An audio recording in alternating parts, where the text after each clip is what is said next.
안녕하세요. 오늘도 사연 살롱을 찾아주셔서 감사합니다. 저는 현재 김포 신도시에서 행복한 가정을 이루고 살고 있는 30대 여자입니다. 현재는 둘째를 임신 중이고요. 3달 뒤면 두 아이의 엄마가 될 예정이에요. 이미 눈에 넣어도 아프지 않을 딸이 있지만 출산은 처음이라 무섭기만 한데 그 누구보다 동생을 손꼽아 기다리는 딸에게 꼭 귀여운 동생을 만들어주고 싶은 마음입니다. 눈치 빠르신 분들이라면 단번에 아셨겠지만 현재 제가 키우고 있는 첫째는 제가 낳은 아이가 아니에요. 그렇다고 재혼이라는 말은 하고 싶지 않은 게 남편도 저도 결혼은 처음이었거든요. 다만 남편은 결혼 전부터 아이를 키우고 있었고 저는 기꺼이 그 사실을 받아들이고 두 사람과 가정을 이루기로 결심했는데요. 제가 남편과 결혼하기까지의 사연도 참 기구합니다. 제가 남편을 만나게 된 계기가 그리 아름답지 않았거든요. 오히려 살면서 가장 힘든 시절이었고 그런 힘든 시간에 지금의 남편과 딸을 만나게 된 건 그때 당시는 저에게 일어날 수 있는 최악의 사건이라고 생각했는데 이런 표현이 어떻게 들릴지 모르지만 저는 죽어도 남편과 결혼하고 싶지 않았어요. 하지만 단연코 지금은 제 인생의 두 사람은 둘도 없는 행운이라 말할 수 있는데 그때는 미처 그걸 알지 못했던 거죠. 그저 제가 돈에 팔려가는 그런 기분만 들었거든요. 그렇기에 그런 제 이야기를 한 번쯤은 이야기해 보고 싶었는데 이렇게 할 수 있게 되네요. 저는 어릴 때부터 사업을 하시는 부모님 덕에 큰 어려움 없이 자랐어요. 저도 그렇지만 저보다 3살 많은 언니도 풍족하게 하고 싶은 건 전부 다 하고 살았죠. 물론 그렇다고 저희 집이 재벌처럼 돈이 아주 많은 그런 집은 아니었어요. 워낙 부모님이 어릴 때나 사업이 자리 잡기까지 고생을 많이 하셔서 적어도 당신들 자식인 저와 언니한테만큼은 좋은 환경을 만들어주고 싶었기에 가능했던 거였죠. 그리고 다행히 제가 대학을 나와 직장을 다닐 동안까지 저희 부모님의 사업은 건재했는데 당시 대학 CC로 만난 남자친구와는 6년의 연애 중이었어요. 참 타이밍 좋게 6년 연애의 종지부를 찍고 결혼 이야기가 나올 즈음 문제가 생기기 시작했어요. 남자친구에게 프로포즈를 받고 여느 때처럼 집에 돌아왔는데 왜 드라마에 그런 장면이 있잖아요. 집안의 모든 가구와 집기들에 빨간 압류딱지가 붙어있는 그런 장면이요. 저는 그걸 실제로 저희 집에서 봤어요. 집안의 모든 물건에 압류라고 적힌 스티커 같은 게 붙어있더라고요. 저는 아는 것이 없었기에 당황했고 그제야 거실 한켠에 망연자실한 엄마의 모습이 눈에 들어오더군요. 사실 부끄럽지만 저는 그 지경이 될 때까지도 부모님의 사업이 그 정도로 어려운 줄 몰랐어요. 물론 자식에게만큼은 티를 내지 않으려 했던 부모님 때문이긴 했는데 얼마나 자기들끼리 속이 탔을까? 제 속이 다 타들어가는 것 같았죠. 엄마, 이게 다 뭐야? 압류라니? 지호야, 그게 있잖아. 이걸 어디서부터 말을 해야 하나? 저희 엄마는 말이 차마 나오지 않는 듯 말을 잇지 못하셨어요. 그리고 아빠는 어떻게든 이 사태를 수습하겠다며 그날 이후 집에도 들어오지 않으셨는데 나중에 겨우 입을 뗀 엄마에게 듣기로 오랜 시간 회계 쪽 일을 담당했던 아빠의 친구이자 창립 멤버인 분이 회사 돈을 전부 가지고 잠적했다고 하더군요. 워낙에 큰 금액이고 믿었던 사람의 배신이라 저희 부모님이 정신적으로 큰 충격에 빠진 상태였는데 당장 직원들 월급과 거래처에 해줄 결제부터 감당할 수 없었다고 했어요. 거기에 법인 명의로 받은 대출금 상환까지 있었기에 저희 부모님은 결국 폐업 결정을 내릴 수밖에 없었는데요. 당장 급한 불은 아빠의 누나인 고모의 도움을 받아 해결했지만 그것 역시 갚아야 할 빚이었어요. 그렇기에 그날 이후 제 삶은 180도 달라질 수밖에 없었고 그나마 다행인 건 제가 직장 생활을 하고 있다는 거였는데 그렇다고 제 수입으로 그 위기를 모두 넘길 수는 없는 노릇이었죠. 그런데 그런 와중에 무슨 생각인지 언니까지 집을 나가 잠수를 탔고 저희 집은 그야말로 폭탄이 떨어진 것과 다르지 않았어요. 매일매일 돈 갚으라며 찾아오는 사람들의 엄마는 대인 기피증까지 걸리셨고 저희 집이 어려워져서 회생 불가능하다는 사실을 안 6년 사귄 남자친구는 난처한 모습을 여러 번 보이더니 끝내 결혼 얘기는 없던 걸로 하자고 하더군요. 석현아, 내가 방금 잘못 들은 거지? 아무리 우리 집이 어려워졌어도 우리 6년 만났잖아. 결혼하자고 프로포즈도 했으면서? 그래, 그러려고 했지. 근데 니네 집이 그렇게 될 줄은 내가 몰랐잖아. 솔직히 너랑 나랑 사는 급이 맞으니까 결혼 얘기까지 한 건데 이렇게 되면 나는 좀 곤란해. 우리 부모님도 그렇잖아. 당장 결혼 비용도 마련하기 어려운 너랑 결혼이라니. 우리 그냥 결혼할 인연은 아니었다고 생각하자. 아무리 힘들어도 건강 잘 챙기고 잘 지내. 이렇게 돼서 정말 유감이야. 솔직히 저는요, 저희 집에 압류 딱지 붙었을 때보다 남자친구에게 그 이야기를 들었을 때 더 충격이 컸어요. 이게 한심하고 나쁘게 들릴 수 있는데 부모님 사업이 그렇게 되자 제 머릿속은 온통 남자친구 생각밖에는 없었거든요. 그렇다고 경제적으로 도움을 받고 싶어 그런 건 아니었고 그냥 제가 너무 힘드니까 남자친구에게 의지하고 싶은 마음이 컸었어요. 그리고 당연히 이런 사실을 알면 자기가 먼저 저와 저희 부모님 걱정을 할 거라고 믿었는데 실상은 그 반대였으니 그 순간은 세상이 전부 저와 저희 가족에게 등을 돌린 기분이었죠. 그만큼 비참했어요. 그런데 그렇게 제 가슴에 비수를 꽂은 이놈은 매너도 참 좋았는데요.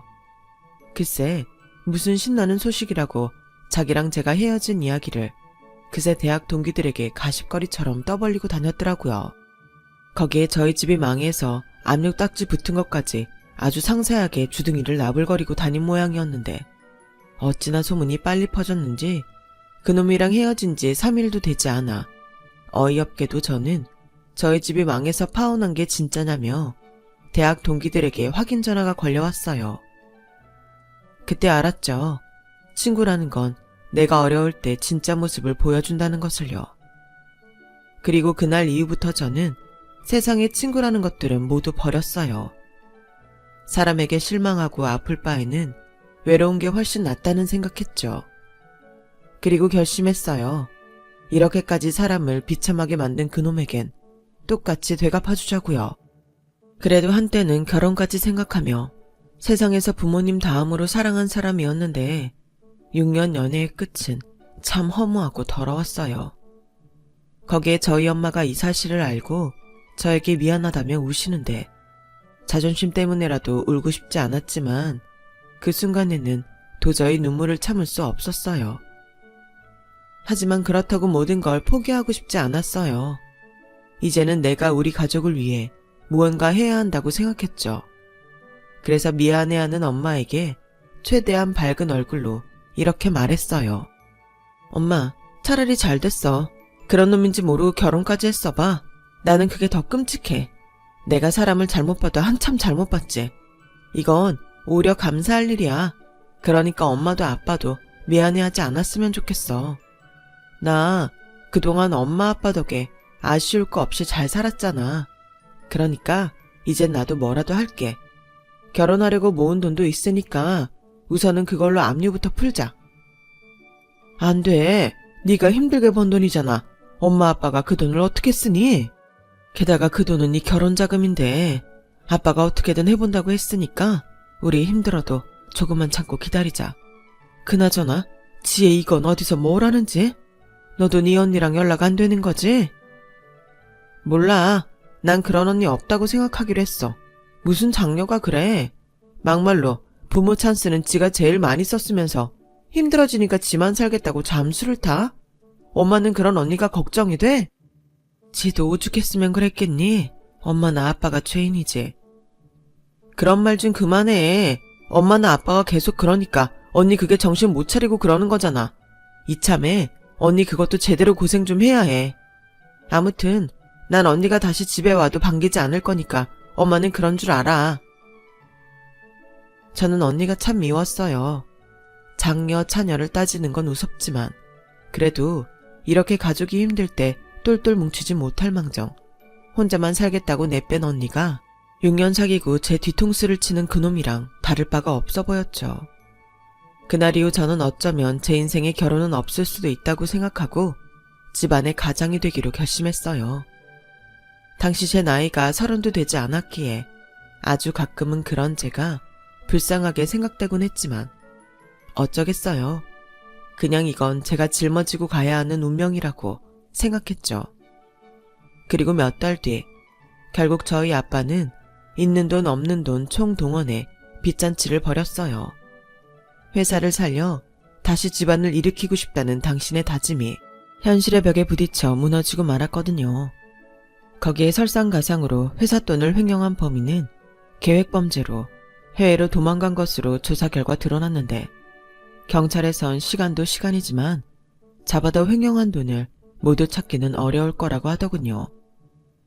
그리하여 저희 가족은 어쩔 수 없이 고모가 내어준 당신 집 옥탑방에 최소한의 살림살이만 가지고 이사를 했고 필요한 생활비는 제 월급으로 해결했는데 저희 부모님은 가만히 자식이 주는 돈만 받았을 수 없다며 엄마는 식당에서 설거지를, 아빠는 건설 현장 노가다를 뛰셨어요.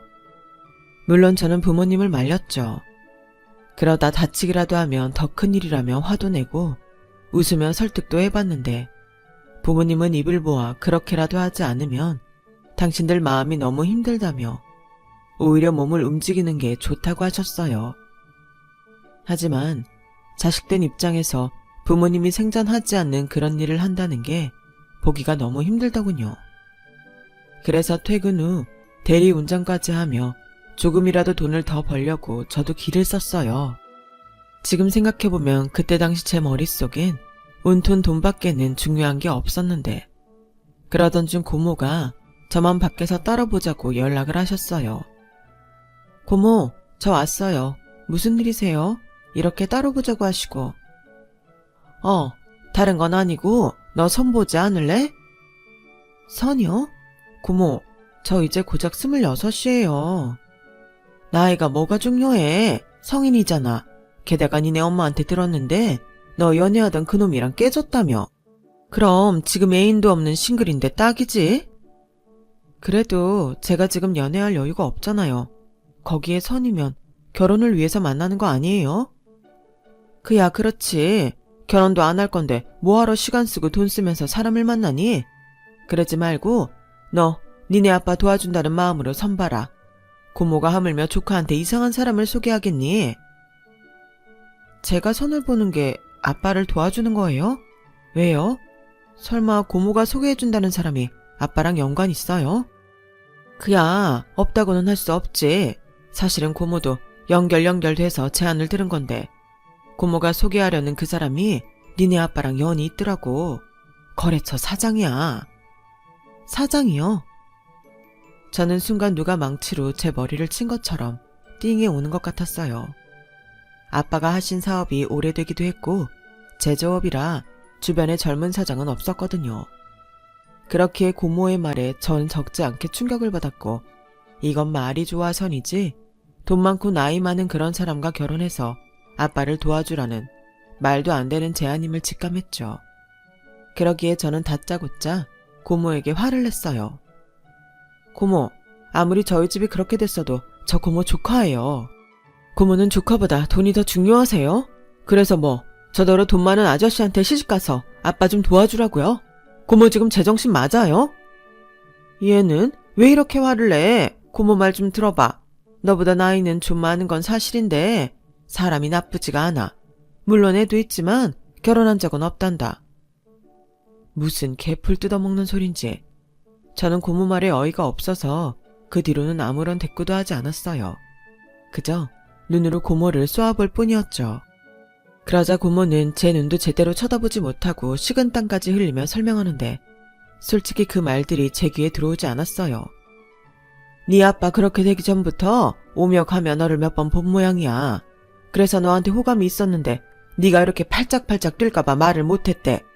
근데 네 아빠 회사 그렇게 된 거 알고 네 아빠 돕고 싶다고. 그러면서 너를 만나고 싶어하는 눈치더란다. 고모가 따져봤을 땐 회사 규모도 작지 않고 나름 내실 있으니 너도 이왕이면 그런 집에 시집가는 게 여러모로 좋지 않겠니? 아무리 좋아도 저는 그런 결혼은 절대 할 생각 없어요. 애 엄마는 어쩌고 결혼을 안 했대요? 우선 그거부터가 별로네요. 그게 애 엄마가 결혼하기 전에 죽었단다. 애도 6살이라 한참 됐어. 남자 혼자 애를 키우는 게 보통 일이야? 그 집 부모는 어떻게든 결혼시켜 애 엄마 만들어주라고 한 모양인데 자긴 그럴 수 없다고 딱 잘라서 거절했대. 근데 넌 진짜 마음에 들어서 소개해달라고 하는 거야. 혼자 좋아한 지도 2년 넘은 것 같더라. 사람이 순정이 있어. 됐고요. 저는 못 들은 걸로 할게요. 그리고 행여 저희 엄마나 아빠한테는 아무 말씀도 하지 마세요. 그리고 고모가 인지 못하는 것 같아서 콕 집어 말씀드리면 지금 고모 저 돈 많은 집에 팔려가라고 말씀하신 거예요. 예, 무슨 그런 흉한 말을. 고모는 고모 딸한테 그런 집에 시집가라고 하실 수 있으세요? 저는 싫어요. 그리고 고모한테도 정말 실망이네요. 저는 더 들을 것도 없어서 먼저 자리에서 일어났어요. 그러자 고모는 자기 얘기가 끝나지 않았다며 저를 쫓아 나왔는데 더 듣고 싶지 않았죠. 그리고 죽을 맛이 고모와 위아래 같은 곳에 산다는 거였는데 그 뒤에도 고모는 저만 보면 그 남자랑 선을 보라고 하셨어요. 고모 좀 제가 싫다고 했죠? 아무리 돈이 궁해도 그런 결혼은 안 해요. 그래 알겠어. 그럼 그냥 사람만 한번 만나봐. 고모 입장이 있지 않니? 고모도 부탁받은 건데 네가 나가서 싫다고 하든 깽판을 치든 그 뒤에는 고모도 아무 말 안 할게. 근데 사람이 진짜 좋아. 네 말 따나 내가 조카를 이상한 사람한테 시집가라고 하겠니? 저는 고모의 말에 한숨을 쉬며 알겠다고 했어요. 계속 이런 식으로 시달리느니 한번 나가서 제대로 제 의사를 전달하고 오는 게 속이 편할 것 같았거든요. 그러면서 슬쩍 대충은 알고 나가야 할 것 같아 고모에게 그 남자가 몇 살이냐고 물어봤는데요.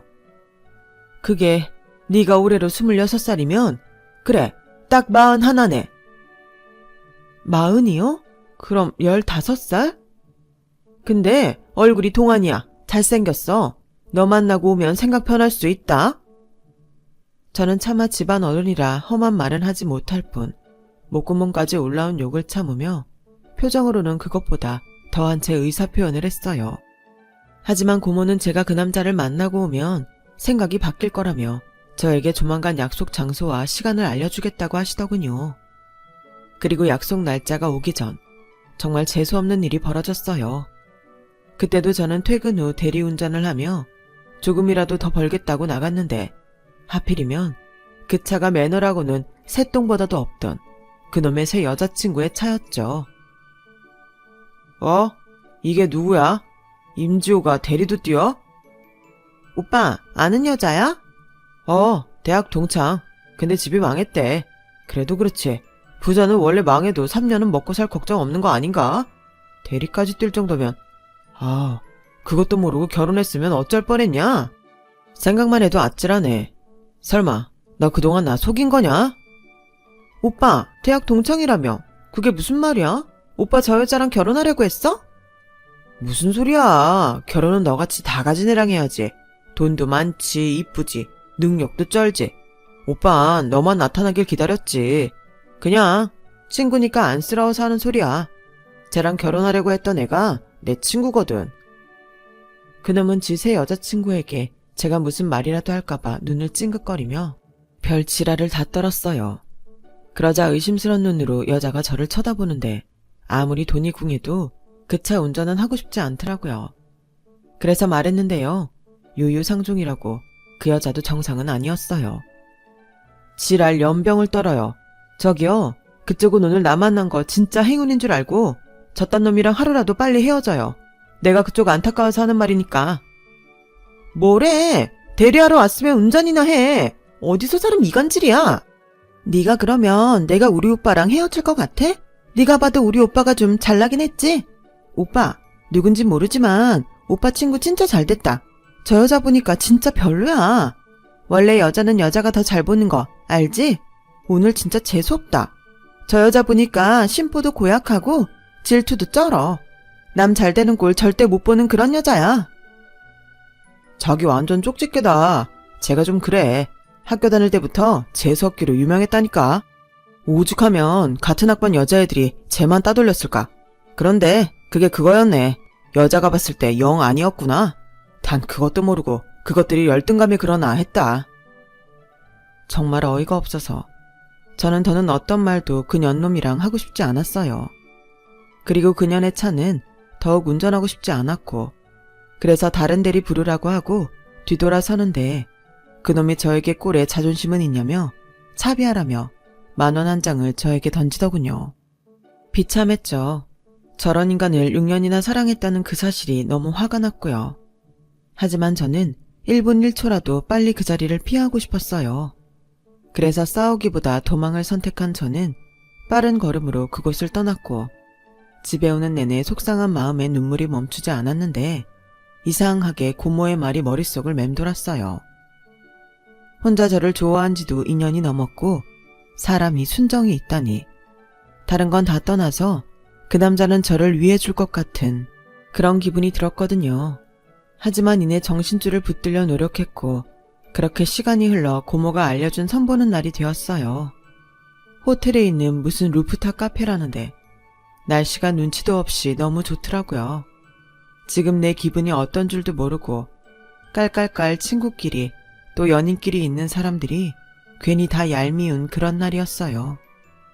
그리고 이윽고 고모 말대로 나이에 비해 꽤 동안인 그 사람이 제 앞에 앉았고 쑥스러웠는지 꽤 시간이 흘렀음에도 그 남자는 첫 말을 떼기까지 오래도 걸렸어요. 그에 비해 저는 아무 감정도 기대도 없이 나갔기에 너무 편하게 그 남자를 대했고 그 남자는 그게 좋았다고 하더군요. 지호 씨는 성격도 좋고 부침성이 좋아서 다행이에요. 저는 이런 자리가 익숙하지 않아서. 저 재미없죠? 그래도 여기 나오기 전에 공부 많이 했는데. 공부요? 선자리 나오는데 공부까지 하셨어요? 제가 워낙 숫기가 없어서요. 여자를 만나는 것도 오랜만이고. 얘기는 대충 들었어요. 딸이 있으시다고요. 그래도 대단하세요. 혼자서 애를 다 키우시고. 대단할 건 없죠. 제 아이인데 제가 키우는 게 맞고요. 얘기를 대충 들으셨다니 여기 나오기까지 힘드셨겠네요. 네, 좀. 그리고 아시겠지만 저희 아빠가 힘들어지고 난 뒤에 만나는 자리라서 처음 들었을 땐 유쾌하진 않았어요. 이해합니다. 거절하셔도 돼요. 지호 씨 입장에서는 불쾌하실 수 있죠. 그래서 사실 저도 싫다고 했어요. 그냥 아무 조건 없이 아버님을 돕고 싶었는데 주변에선 아버님 빼고 제 마음을 다 아시는지라 그럼 만나나 보라고 자꾸 일을 만드셨어요. 죄송합니다. 저는 그 남자의 말에 오히려 미안한 마음이 들었어요. 사람이 사람을 좋아하는 건 사과해야 할 일이 아니잖아요. 거기에 순수하게 저희를 돕고 싶어 했다는 그 말이 고마웠는데 그렇게 선입견이라는 것을 걷어내고 그 남자를 다시 보니 아까는 보이지 않았던 것들이 하나하나 보이기 시작했어요. 행동에는 매너가 배어 있었고 매 순간 저를 배려하려 애쓰는 그 남자를 보니 저와 6년을 함께한 그놈보다 훨씬 좋은 사람이라는 걸 알 수 있었어요. 거기에 나이와 어울리지 않게 제 앞에서 부끄러움을 타는 그 모습이 귀엽게 느껴졌는데요. 뭔가 제 안에 전혀 없던 마음이 피어나는 기분이었어요. 저는 당시 그게 호감이나 사랑은 아니라고 생각했어요. 그냥 좋은 사람이구나 하는 정도? 그래서 저는 그 사람과 몇 번 더 만나도 괜찮겠다고 생각했죠. 저도 이기적인 게 그 사람이 순수한 의도로 저희 집을 돕고 싶어 한다면 기꺼이 그 도움을 받고 저도 받은 만큼 보답을 하면 어떨까 하는 생각을 하며 그 사람을 만났어요. 그렇게 몇 번 더 그 사람을 만났는데 2번, 3번이 지나니 그 사람도 저를 만나는 게 익숙해진 듯 쑥스러움을 덜 타게 되었고 그 뒤로는 대화도 제법 많이 했는데 생각보다 관심사도 통하고 말이 잘 통했어요.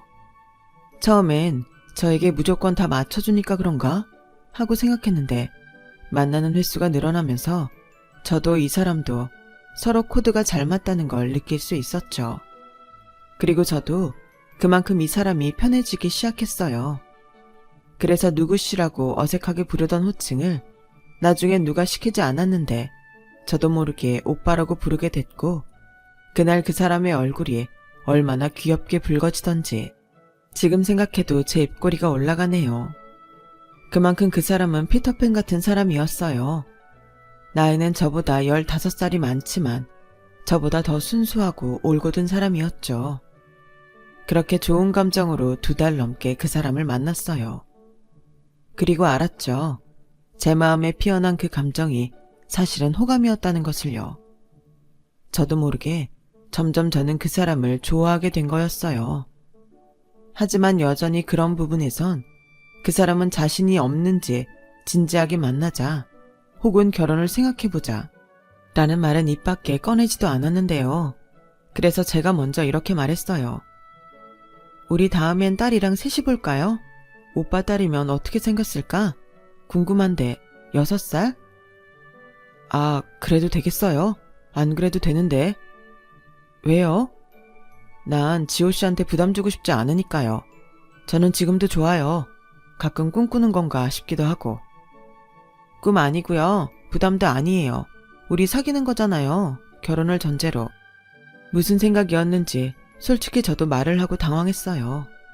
하지만 저보다 그 사람이 더 당황했는데 먹던 게 목에 걸렸는지 결혼하기도 전에 과부가 될 뻔했죠.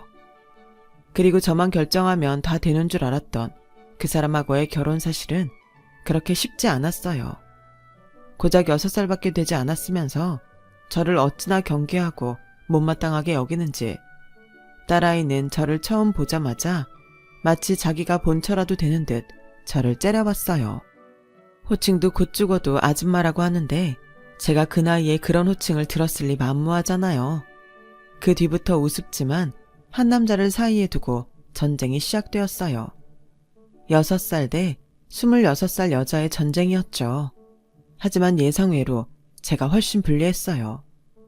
그 남자는 저를 참 좋아했지만 부녀 사이라는 건 제가 생각하는 것보다 훨씬 견고한 거더라고요.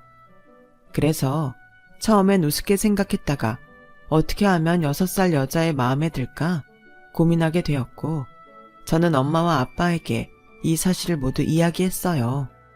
그 전에 제가 고모에게 아무 소리 하지 말라고 했던 터라 부모님은 제가 15살이나 차이 나는, 그것도 아빠와 안면이 있는 남자와 결혼을 전제로 만나고 있다는 걸 전혀 모르고 계셨죠. 다만 엄마는 대충 만나는 사람이 있나 보다 정도로만 생각하는 눈치였는데, 제가 모든 사실을 이야기하자 부모님의 얼굴은 딱딱하게 굳어버렸어요.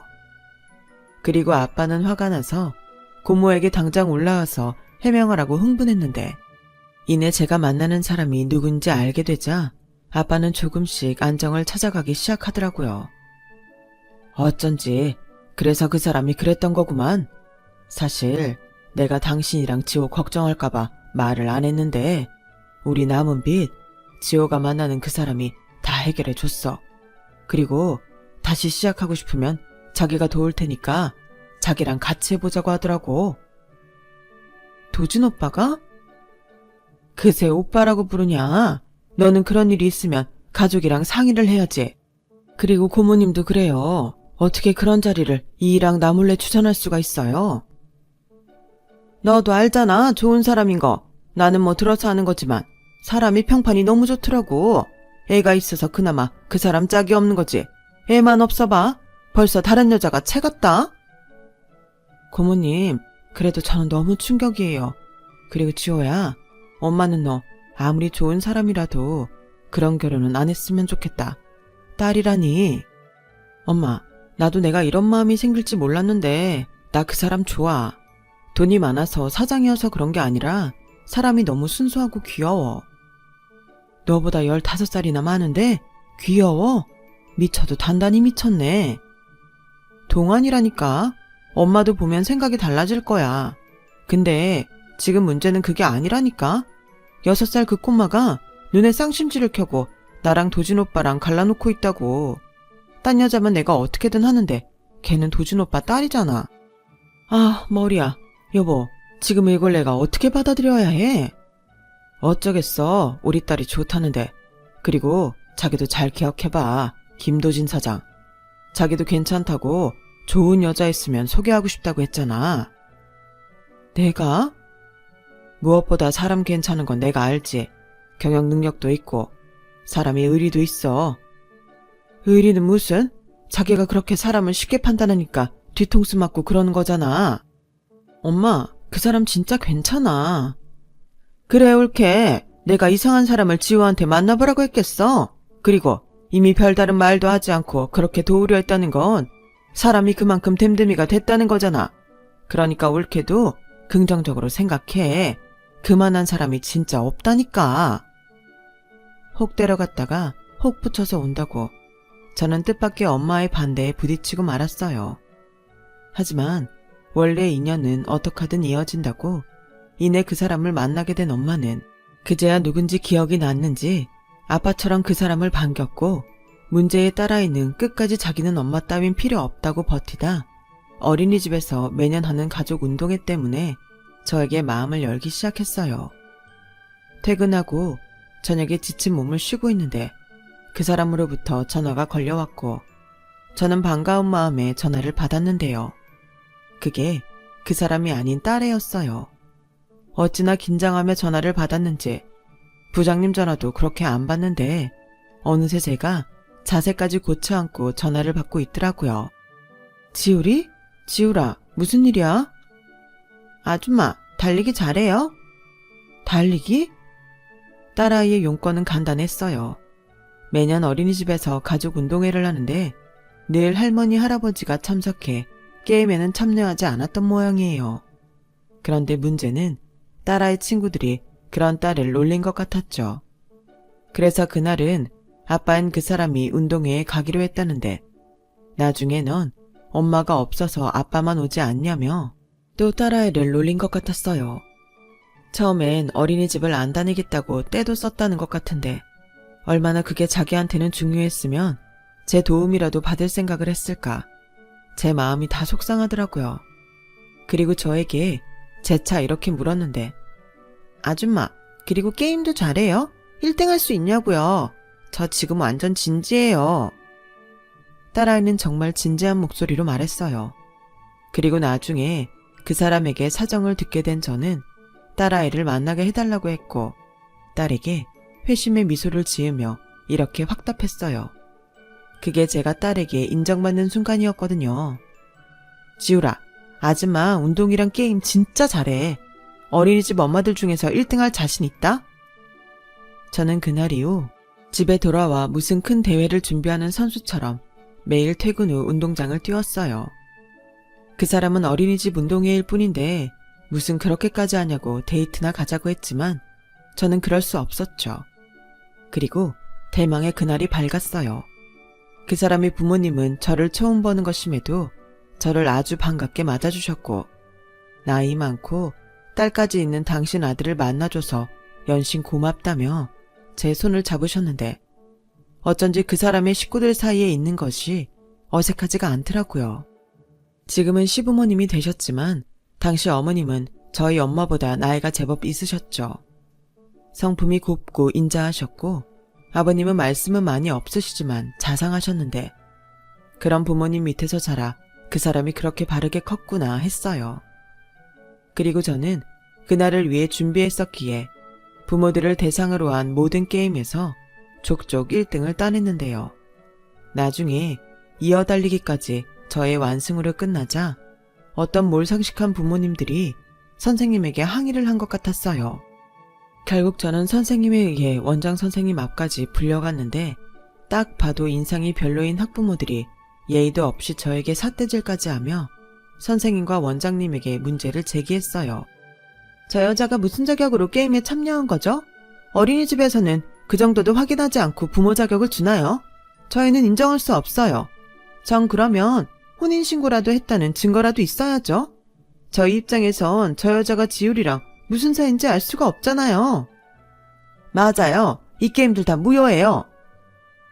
억울하면 결혼하고 내년에 다시 참여하면 되겠네. 그 여자들은 뭐가 그렇게 불만인지 콧구멍에서 김이라도 나올 듯 목소리를 높였어요. 그리고 저도 지우리도 부글부글 열을 받았는데요. 그도 그럴게. 그런 불만이 있었다면 게임 전에 문제를 제기해야지. 자기들이 게임에서 지니까 이제 와서 저러는 건 정말 꼴불견이라고 생각했어요. 그래서 저주되지 않고 그 여자들 상대로 기꺼이 싸움을 벌였는데요. 이보세요. 그런 항의를 하고 싶으셨으면 미리부터 원해 이야기를 했어야죠. 왜 어른들이 게임에서 지니까 치사하게 이러세요? 이깟 게임이 뭐라고 혼인신고까지 들먹이시는데요. 어머, 뭐래? 우리야말로 억울하죠. 그쪽은 지율이랑 아무 상관도 없는 사람이잖아요. 지율이 아빠도 웃겨? 여자친구를 지금 여기까지 데려오면 어쩌자는 거야? 그 여자들은 아이들이 보는 앞인데도 비아냥거리며 그렇게 말했어요. 그러니 저도 더욱 화가 났고, 그래도 딸아이를 봐서 참아야 하나 내적 갈등을 벌이고 있는데 지율이가 먼저 소리를 빽 하고 지르더군요. 그리고 제 손을 잡으며 말했어요. 상관 있어요. 우리 아빠 여자친구 아니고 우리 엄마예요. 지율이 엄마라고요. 애가 어찌나 큰 소리로 울면서 말하는지 저는 제가 낳지도 않았는데 모성애 같은 것이 느껴졌어요. 그래서 저도 우는 지율이를 안아 올리며 그 여자들 사이에서 지지 않으려 목소리를 높였죠. 결국 싸움은 운동회가 중단될 만큼 커져버렸고 결과는 저와 딸의 승리였어요. 그 어떤 이유라도 아이에게 상처를 입히는 건 어른으로 또 교육자로 있을 수 없다며 원장님이 직접 정리에 나섰거든요. 그리고 그날 이후 저와 딸애는 정말 모녀 사이가 되기로 했어요. 어린이집에서 몰랐는데 부모가 참여하는 행사가 많더라고요. 그런데 그 사람은 바빠서 거의 모든 행사를 가지 않았던 모양이었는데 저와 그 사람이 매번 행사에 참여하니 딸애가 어찌나 좋아하든지 나중엔 그 사람보다 딸아이가 먼저 아줌마가 빨리 우리 엄마가 됐으면 좋겠어요. 할머니 할아버지도 빨리 그랬으면 좋겠대요. 라며 청혼을 하는데 대단한 사람한테 인정이라도 받은 것처럼 너무 기뻤어요. 물론 딸의 말 때문에 그 사람은 조심스럽지만 진심을 다해 저에게 진짜 프로포즈를 했고요. 저는 그리하여 진짜 가족을 만난 듯 그 사람과 결혼하기로 마음을 먹었고 저희 부모님도 그 사람의 부모님도 아주 흔쾌히 허락해 주셨는데요. 만난 지 8개월 만에 저희는 정식으로 가족이 되었어요.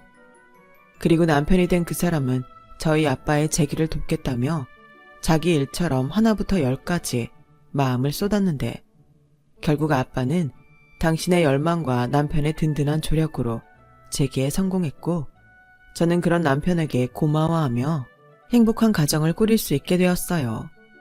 아울러 거의 포기했던 횡령범도 결국엔 남편의 인맥으로 잡을 수 있었는데 다행히 그 범인이 그 돈으로 새로운 사업을 하려고 돈을 풀지 않아서 그 돈을 무사히 되찾을 수 있게 되었어요.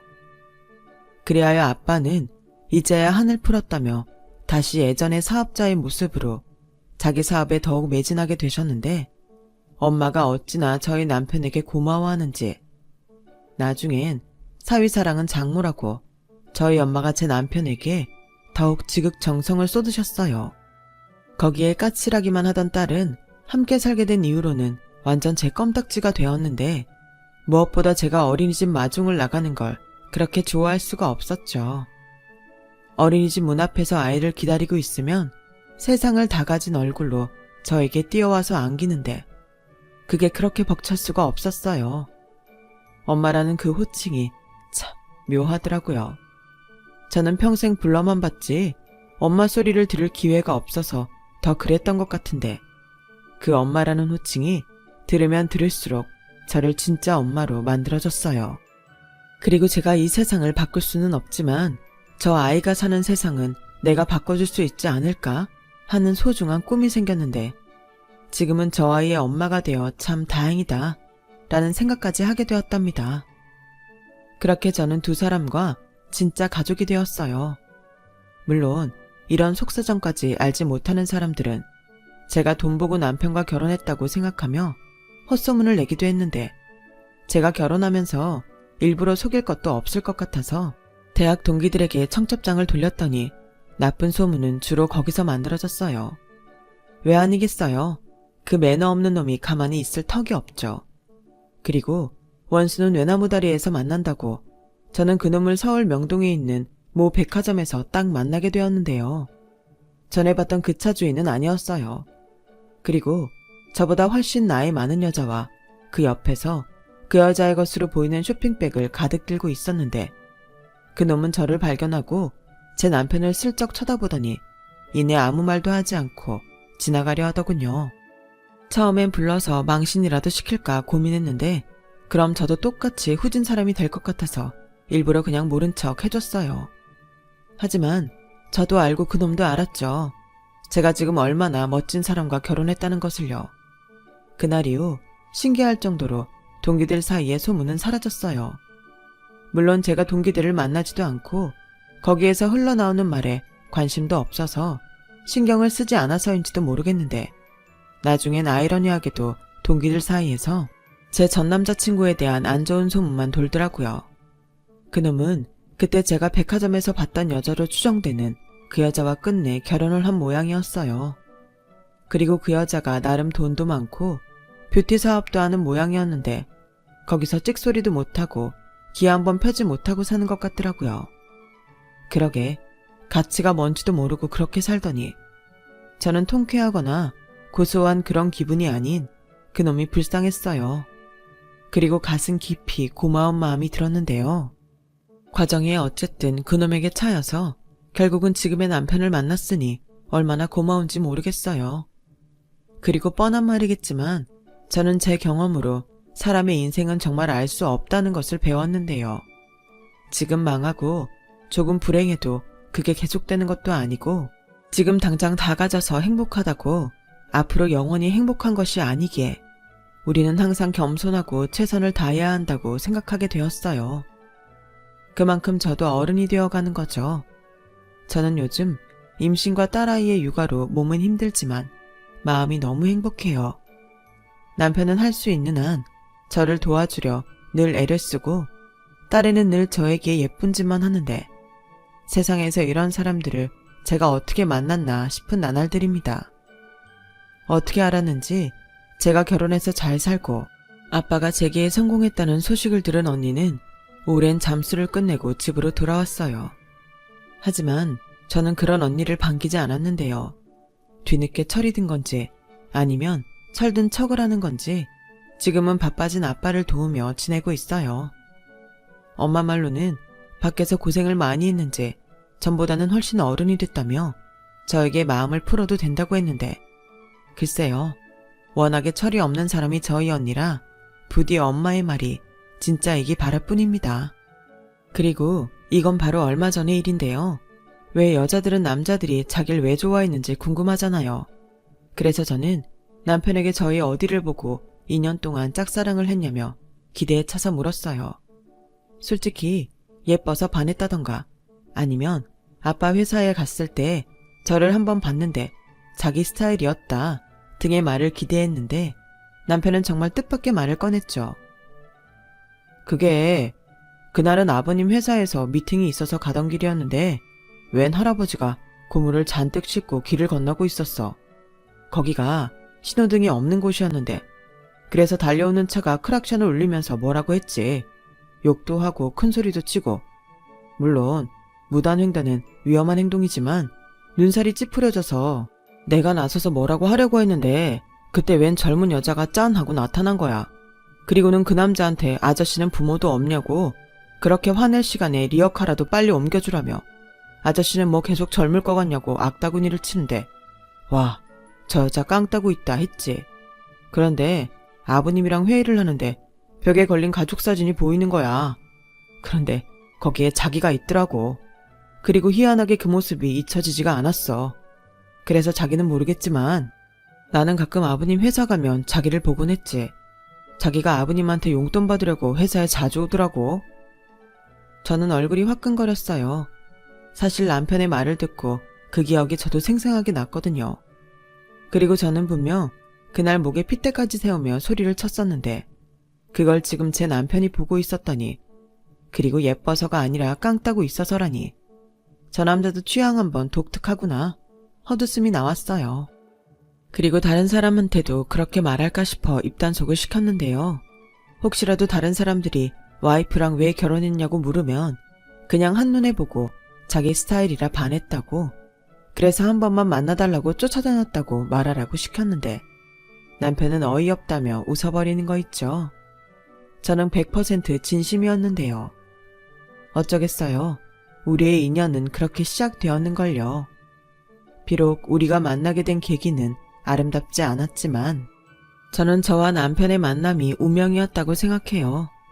그리고 처음 만났을 때나 나름 함께 산 지금이나 변함없는 남편을 보며 늘 고마운 마음뿐인데 부디 나이 차이는 많이 나지만 오래오래 건강하게 우리가 함께 할 수 있길 바랍니다. 태어나 단 한 번도 현모양처의 꿈을 꿔본 적 없는 저지만 좋은 엄마, 좋은 아내가 되고 싶어요. 그들이 저를 행복하게 해준 만큼 저도 그들을 행복하게 해주고 싶거든요. 제 사연은 여기까지입니다. 분명 지금 이 순간에도 끝나지 않을 것 같은 힘든 시간을 보내고 계시는 분이 있겠죠. 그런 분들에게 감히 이런 말을 하고 싶어요. 그 힘든 시간도 결국은 지나갑니다. 그리고 힘든 시간만큼 많이 행복할 그런 날이 선물처럼 찾아올 테니 희망을 놓지 마세요. 우리에겐 행복해질 수 있는 내일이 있다는 걸 잊지 않으셨으면 좋겠습니다. 내일은 분명 오늘보다 행복할 거예요. 지금까지 제 이야기 끝까지 들어주셔서 대단히 고맙습니다. 항상 건강하시고 좋은 하루 보내세요. 감사합니다. 여러분, 사연 댓글에 응원과 현명한 조언 부탁드려요. 좋아요와 구독은 저에게 큰 힘이 됩니다. 오늘도 좋은 일 가득하세요.